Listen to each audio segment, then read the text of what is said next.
இடங்களை வந்து பதிவு செய்வதற்கான வழிவகை செய்யணும். ஏற்கனவே பதிவு செய்ததை மறுகரையம் செய்வதற்கு வழிவகை செய்யணும். கிராமப்புறங்கள்ல நீங்க கிராமத்த மனைகளை கூட பார்ட்டிஷன் பண்ணி ஒரு நடுவுல வழி கொடுத்து பண்ணணுமா அப்படின்னு கேட்டா இல்லைங்க, அது 22A மத்திய சட்டம் 1908 பதிவுத்துறை வந்து அது அன்அப்ரூவ்டா வருது அப்படின்னு சொல்றாங்க. அதெல்லாம் ஏற்புடையதாக இல்லை. அண்ணன் தம்பி 4 பேர் இருக்காங்க, 100 அடி தான் ஃப்ரண்டேஜ் இருக்கு, 300 அடி 400 அடி நீளம் இருக்குதுன்னா நடுவுல தெரு போடாம பொது வழி வைக்காம எப்படிங்க பதிவு பண்ண முடியும்னு சொன்னா ஏபிசிடின்னு போட்டு வழியை இன்னொரு சொத்து வரத்துல கொடுங்கன்னா அது ஏற்புடையதா இல்லை. போத்திகளை படுத்தாலும் படுத்துக்கிட்டு போத்தினாலும் குளிர் அடங்க போகுது. ஆக நீங்க எப்படி பண்ணா என்ன இருக்கு? ஏன் மக்களை வந்து நம்ம இப்படி சிரமப்படுத்தணும்? ஏன்னா அரசியலமைப்பு சட்டத்துல, அதே மாதிரி பதிவுத்துறை சட்டத்துல, மத்திய சட்டத்துல நமக்கு எல்லா விதமான வழிவகையும் இருக்குது. ஆனால் அது குறித்த புரிதல் இருக்கிறதா இல்லை ஏன் அப்படி பண்றாங்கிறது பதிவுத்துறை தெரியல. அருமை என்ன சட்டமன்ற உறுப்பினர் அவர்கள் பதிவுத்துறை அமைச்சரோட பேசி அதை இல்லை முதல்வருடைய கவனத்துக்கு கொண்டு சென்று அதை வந்து சரி செய்யணும். அதே போன்று இந்த தணிக்கை அப்படின்னு சொல்லிட்டு ஆடிட்டிங்கிறாங்க. ஆடிட்டியார் வந்து தங்க இஷ்டத்துக்கு என்ன பண்றாரு? தமிழகம் முழுவதும் தான் தோன்றித்தனமா அவருக்கு எல்லா வழிகாட்டு நெறிமுறைகள் தெரியும், பதிவுத்துறை சட்டப்பிரிவு தெரியும், பதிவுத்துறை தலைவருடைய வழிகாட்டி நெறிமுறைகள் சுற்றறிக்கைகள் தெரியும், செக்ரட்டரியோட சுற்றறிக்கைகள் தெரியும். நேரடியா போறது என்ன மனசுல நினைச்சுக்கிறாரு அந்த சார் பதிவாளருக்கு இவருக்கும் உள்ள பிரச்சனையில ஒரு டாக்குமெண்ட்டை ஸ்க்ரூட்னி பண்றாரு. ஸ்க்ரூட்னி பண்ணிட்டு இதுல இவ்வளவு வருவாய் இழப்பு அப்படின்னு சொல்லி அதை குறித்து எழுதிடுறாரு. அது குறித்து சம்பந்தப்பட்ட கட்சிக்காரங்களுக்கு பார்ட்டிகளுக்காக தெரிவிக்கிறாரான்னு பார்த்தா அதுவும் தெரிவிக்கல. தெரிவிக்காம அவர் என்ன பண்றாரு? சொத்துல அட்டாச்மெண்ட் போட்டு போயிடுறாரு. சிவில் நீதிமன்ற சட்டம் அவருக்கு தெரியுதான்னு கூட தெரியல. இப்பதான் அரசு இது உயர் நீதிமன்றம் வந்து பதிவுத்துறையுடைய செயல்பாட்டுக்கு ஒரு பொட்டு வச்சுது. 77A அப்படின்னு சொல்லி ஒரு சட்டப்பிரிவை கொண்டு வந்தாங்க, போலி ஆவண ரத்து சட்டம்னு.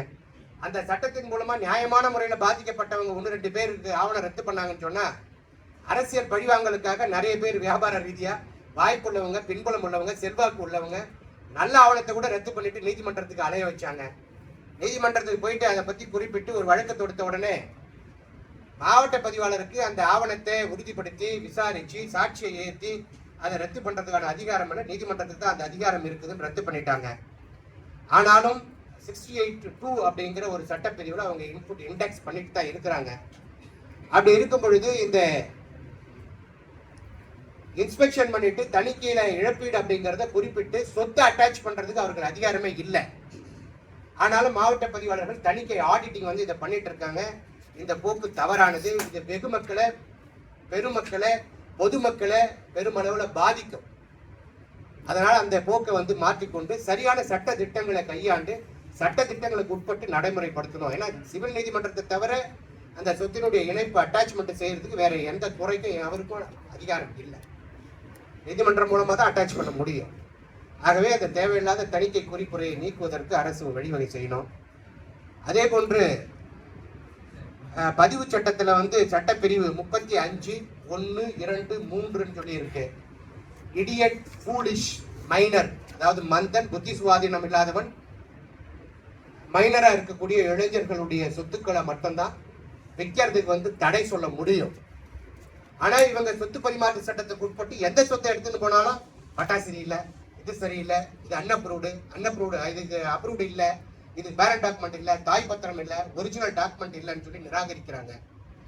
இதனால பொதுமக்கள் பெருமளவில், ஏன்னா இவங்க அதிகாரிகள் செய்யற 1-2 தவறுகள்னால அவங்களுடைய கோபம், தாபம், வசைப்பாடுறதெல்லாம் அரசை வசைப்படுறாங்க.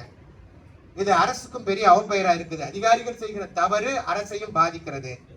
ஆகவே இதனை கவனத்தில் கொண்டு சரியான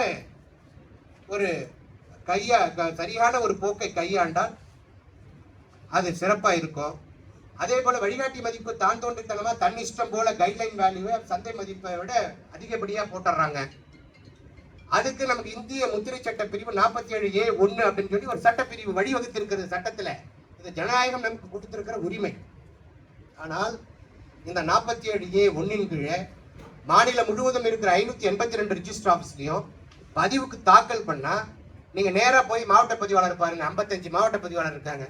மாவட்ட பதிவாளரை பார்த்தா அவங்க என்ன சொல்றாங்க? மண்டல பதிவுத்துறை தலைவரை பாருங்கன்றாங்க. 11 மண்டலம் இருக்கு. இந்த மண்டல பதிவுத்துறை தலைவரை பார்த்தா சார் நீங்க ஐஜியை பார்க்கணும் சார்ன்றாங்க. ஐஜியை பார்த்தா அதெல்லாம் இல்லை சார் நான் பண்ண சொல்லிட்டேங்கிறாரு. கடைசியில நீங்க போய் அமைச்சரை பாருங்க சார்ன்றாங்க. அமைச்சர் பார்த்தா எனக்கு அதுக்கு சம்மந்தம் இல்லைங்கிறாரு. ஸோ இப்படி மக்கள் தேவையில்லாம அலக்கழிக்கப்படுறாங்க. இதையெல்லாம் கவனத்தில் கொண்டு அரசு இதை வந்து சரி செய்து இந்த 47(a)(1) ஜனநாயகம், மக்களுக்கு வழங்கப்பட்டிருக்கிற உரிமை. அதை நிலைநாட்டுவதற்கு அரசு முன் வரணும்.